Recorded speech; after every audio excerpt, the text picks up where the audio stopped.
প্রয়াত রাষ্ট্রপতি জিয়াউর রহমান হত্যায় জড়িত সেনাবাহিনী প্রধান জেনারেল ওয়াকারুজ্জামান তাকে সেনাবাহিনীর কাছে হস্তান্তর করা হয়েছে। এখন সেনাবাহিনীর প্রচলিত বিচার প্রক্রিয়ার মাধ্যমে তার বিরুদ্ধে পরবর্তী আইনগত পদক্ষেপ নেওয়া হবে। প্রয়াত রাষ্ট্রপতি জিয়াউর রহমান হত্যায় সরাসরি জড়িত সেনাপ্রধান জেনারেল ওয়াকারুজ্জামান জানিয়েছেন স্বরাষ্ট্রমন্ত্রী সালাউদ্দিন আহমদ। শহীদ সেনা সদস্যদের প্রতি শ্রদ্ধা নিবেদন শেষে সাংবাদিকদের তিনি বলেন, এই হত্যাকাণ্ডে যথাযথ বিচার হবে। অবসরপ্রাপ্ত মেজর মোজাফফর হোসেনকে ঘিরে সামনে এসেছে একের পর এক চাঞ্চল্যকর তথ্য। গ্রেপ্তার হয়ে এই মুহূর্তে সেনা হেফাজতে রিমান্ডে রয়েছেন জিয়াউর রহমানের ঘাতক অবসরপ্রাপ্ত মেজর মোজাফফর হোসেন। রিমান্ডের ডিম থেরাপি খেয়ে চাঞ্চল্যকর সব তথ্য ফাঁস করেছেন সে। জিজ্ঞাসাবাদে এই ঘাতক বর্ণনা করেছেন ইতিহাসের অন্যতম আলোচিত কিলিং মিশনের অন্ধপ্রান্ত। মেজর মুজাফফর গ্রেপ্তার হয়েছেন। শহীদ প্রেসিডেন্ট জিয়াউর রহমান হত্যাকাণ্ডের একমাত্র সাক্ষী। তার যেই বাসার যে লোকেশন, যেখান থেকে ধরা হয়েছে তাকে, সেখান থেকে তারেক রহমান যেই বাসায় গুলশানে ছিলেন, খুব বেশি দূরত্ব না, এত কাছাকাছি তার বাবার হত্যাকারী তার পাশে ছিল। কিভাবে ছিল, এই প্রশ্নের উত্তর খুঁজে বের করা দরকার। আমরা এটার জন্য সেনাপ্রধান যিনি আছেন, যেহেতু বিষয়টা ডিওএইচএস এর ভেতরে, এটার জন্য সেনাপ্রধানকে জিজ্ঞাসাবাদ করা দরকার। শহীদ জিয়াউর রহমানের খুনি সেনা কর্মকর্তা মেজর অবসরপ্রাপ্ত মোজাফফর হোসেন যেন সিনেমাকেও হার মানিয়েছেন। তার পলাতক জীবন নিয়ে যেন নতুন একটি থ্রিলার সিনেমা বানানো যাবে। পলাতক হিসেবে কলকাতায় ছিলেন 17 বছর, আবার দেশে ফিরে এসেও 28 বছর আইন শৃঙ্খলা বাহিনীর চোখে ধুলো দিয়ে লুকিয়েছিলেন ছদ্মবেশে। রাষ্ট্রপতি শহীদ জিয়াউর রহমানের ঘাতক মোজাফফর হোসেন সে কত বড় এক নিকৃষ্টতম সন্ত্রাসী, সেটা এদেশের সাধারণ জনগণ কখনো ভাবতেই পারবে না। কারণ রাষ্ট্রপতি শহীদ জিয়াউর রহমান সে চট্টগ্রাম সার্কিট হাউসে যখন উপস্থিত ছিল, তখনও এই মেজর মোজাফফর হোসেন সে শহীদ রাষ্ট্রপতি জিয়াউর রহমানকে বলেছিল যে, স্যার কোনো চিন্তা করেন না, আপনি বর্তমানে একদম নিরাপদে আছেন। অথচ তখনও কিন্তু শহীদ রাষ্ট্রপতি জিয়াউর রহমানের বিরুদ্ধে এই মেজর মুজাফফর হোসেন সেই ষড়যন্ত্রের জাল বিছিয়ে যাচ্ছিল। তবে শেষ পর্যন্ত ঘাতক মুজাফফর হোসেনের ষড়যন্ত্রের শিকার হতে হলো এই শহীদ রাষ্ট্রপতি জিয়াউর রহমান।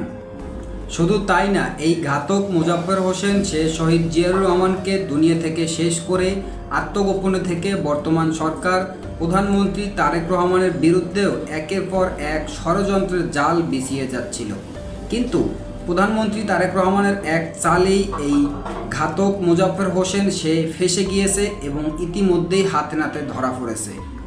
এরপরেই ঘাতক মুজাফফর হোসেনকে রিমান্ডে নেওয়ার পর শহীদ জিয়াউর রহমানকে হত্যার দায় স্বীকার করে স্বীকারোক্তি দিয়েছে এই শহীদ জিয়াউর রহমানকে যে হত্যা করেছে, এই হত্যার সাথে এই ঘাতক মুজাফফর হোসেন সে তো জড়িত আছেই, এর সাথেও সেনাবাহিনীর ভিতর উচ্চতম সেনা কর্মকর্তাও জড়িত আছে এই মুজাফফর হোসেনের সাথে, যেই কারণেই তার সর্বোচ্চ শাস্তি হতে যাচ্ছে ফাঁসি। দর্শক, সে বিষয়ে দেখেছেন ভিডিওর শুরুতে কিছু অংশ শিরোনাম, এবার দেখবেন সম্পূর্ণ ভিডিওর বিস্তারিত। দর্শক, এই বিষয়টা দেখার পূর্বে আপনাদের কাছে একটা অনুরোধ করব, আমাদের চ্যানেলে যারা নতুন আসছেন আমাদের চ্যানেলটি সাবস্ক্রাইব করে পাশে থাকা বেল আইকনটি বাজিয়ে দেবেন। দর্শক, চলুন এবার আমরা দেখব যে শহীদ জিয়াউর রহমানের ঘাতক মুজাফফর হোসেনকে রিমান্ডে নেওয়ার পর চাঞ্চল্যকর তথ্য স্বীকার করেছে যে শহীদ জিয়াউর রহমানের হত্যার সাথে এই মুজাফফর হোসেন সে তো জড়িত আছেই এবং তার সাথে সেনা কর্মকর্তার ভিতর উচ্চতম কোনো সেনা কর্মকর্তাও জড়িত আছে।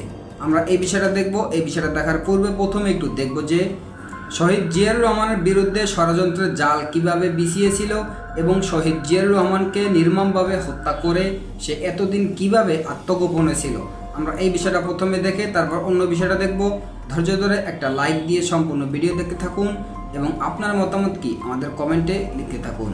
ক্ষমতার মসনদ বদলেছে, দেশের রাজনৈতিক মানচিত্র ওলটপালট হয়ে গেছে, কিন্তু এক অদৃশ্য শঙ্কা ও কালো ছায়া যেন এখনো তাড়া করে বেড়াচ্ছে এদেশের সবচেয়ে ক্ষমতাধর নেতৃত্বকে। আমার দেশে ফিরে আসার ব্যাপারটি একক নিয়ন্ত্রণাধীন নয়। তারেক রহমানের এই একটিমাত্র ঐতিহাসিক বাক্য একসময় দেশের রাজনীতিতে তোলপাড় সৃষ্টি করেছিল।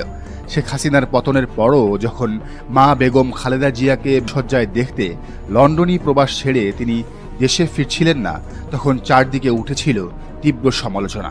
কিন্তু সেই সমালোচনার আড়ালে লুকিয়েছিল এক অমোঘ বাস্তব সত্য। তার মনের ভেতরে ছিল এক চরম ভয় ও শঙ্কা। তাকে দেশে পা রাখা মাত্রই চিরতরেশ করে দেওয়া হতে পারে।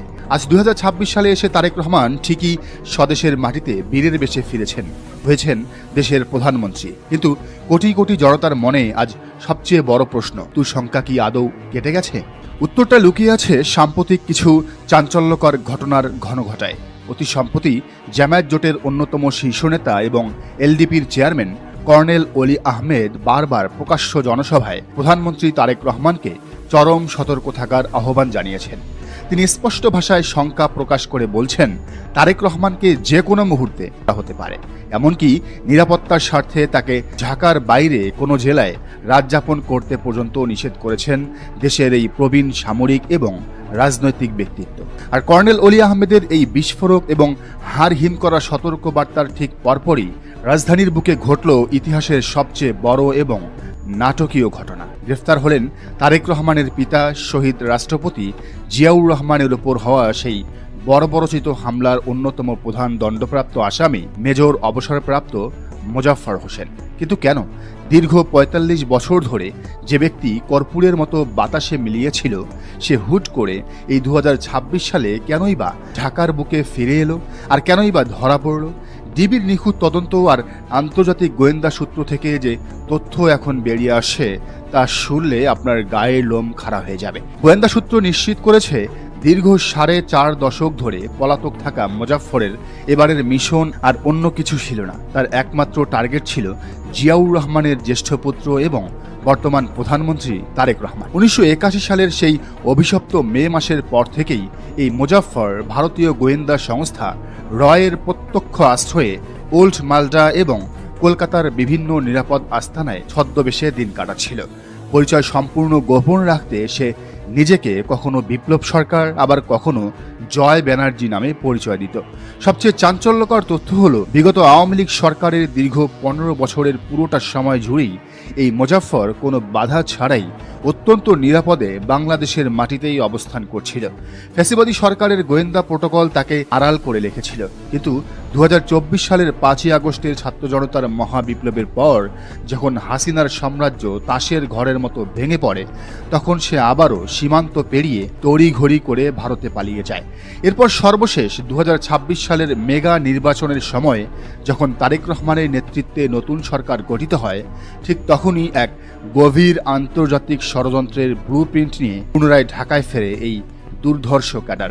গোয়েন্দা নথির চরম দাবি, ভারত এবং শেখ হাসিনার হয়ে এক গোপন ও ভয়ঙ্কর মিশনে দেশে ফিরেছিল এই মোজাফফর। তাদের মূল উদ্দেশ্য ছিল যে কোনো মূল্যে প্রধানমন্ত্রী তারেক রহমানকে দুনিয়া থেকে সরিয়ে দিয়ে গোটা বাংলাদেশে এক ভয়াবহ বিশৃঙ্খলা এবং জরুরি অবস্থার সৃষ্টি করা। আর এই মাস্টার প্ল্যান বাস্তবায়নের মোক্ষম সময় নির্ধারণ করা হয়েছিল আগামী ডিসেম্বরের আগেই। আর ঠিক এই কারণেই ভারত সীমান্তে বসে শেখ হাসিনা কদিন আগেই ঘোষণা দিয়েছিলেন যে তিনি আগামী ডিসেম্বরের মধ্যেই বাংলাদেশে ফিরছেন। অর্থাৎ ভেতরে মোজাফফরের স্লিপার সেল মিশন সফল করবে, আর সেই সুযোগে শেখ হাসিনা এবং তার দোসররা পুনরায় ক্ষমতা দখলের রাজকীয় মঞ্চে আরোহণ করবে। কিন্তু কেন তারেক রহমানকে সরাতে এতটা মরিয়া হয়ে উঠেছে প্রতিবেশী দেশ? তারেক রহমান ক্ষমতায় আসার পর থেকেই পাল্টে গেছে দক্ষিণ এশিয়ার ভূ রাজনীতি। চীনের সাথে একের পর এক মেগা অর্থনৈতিক চুক্তি, ভারতের বিতর্কিত এবং একপাক্ষিক ইকোনমিক জোন চুক্তি সম্পূর্ণ বাতিল ঘোষণা এবং পাকিস্তানের সাথে কূটনৈতিক এবং বাণিজ্যিক সম্পর্কের অভূতপূর্ব দহরম মহরম সবকিছুই প্রতিবেশী দেশের নীতি নির্ধারকদের রাতের ঘুম হারাম করে দিয়েছে। সার্বভৌম বাংলাদেশের এই স্বাধীন এবং সাহসী পররাষ্ট্রনীতি তারা কোনোভাবেই সহ্য করতে পারছে না। তাই পথের কাঁটা সরাতে তারা তাদের পুরনো এবং বিশ্বস্ত অস্ত্র মোজাফফরকে মাঠে নামিয়েছিল, যে মোজাফফরকে দিয়েই তারা করিয়েছিল জিয়াউর রহমানকে। তবে ঘাতক চক্র ভুলে গিয়েছিল বাংলাদেশ এখন আর আগের মতো অরক্ষিত নয়। ঢাকার মাটিতে এখন যেমন ওপার বাংলার বিশেষ গোয়েন্দা সংস্থা রয়ের এজেন্টরা তৎপর, ঠিক তেমনই কাউন্টার ইন্টেলিজেন্স হিসেবে পাকিস্তানের শক্তিশালী গোয়েন্দা সংস্থা আইএসআইও পর্দার আড়ালে চরম অ্যাক্টিভ। আর এই দুই পরাশক্তির চরম গোয়েন্দা যুদ্ধের মাঝেই ফসকে যায় ভারতের পুরো চাল। তাদের পাঠানো বিশেষভাবে ট্রেনিং প্রাপ্ত এই স্লিপার সেল ঘাতক মোজাফফর ডিবির নিখুঁত ফাঁদে হাতে নাতে ধরা পড়ে যায়। একবার ভাবুন, ৪৫ বছরেও যে ব্যক্তিকে গ্রেফতার করতে পারেনি, এমনকি বিএনপি সরকার এসেও যাকে খুঁজে পায়নি, তাকে হঠাৎ করে খুঁজে পাওয়ার পেছনে আইএসআই এর বিশেষ মিশন না থাকলে কোনোভাবেই তা সম্ভব ছিল না। আর এর সাথেই মুহূর্তের মধ্যে ভেস্তে যায় শত কোটি টাকার আন্তর্জাতিক কিলিং স্কোয়াডের পুরো মহাপরিকল্পনা।